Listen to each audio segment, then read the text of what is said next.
You want to take about a teaspoon of your spinach and cheese filling, put it at the edge,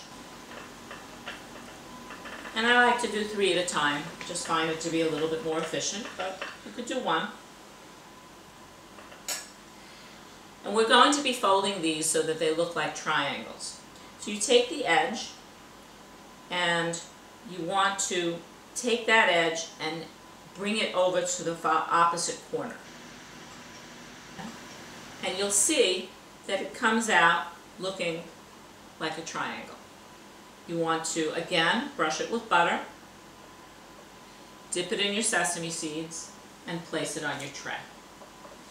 Do your triangle. Again, over, over, over.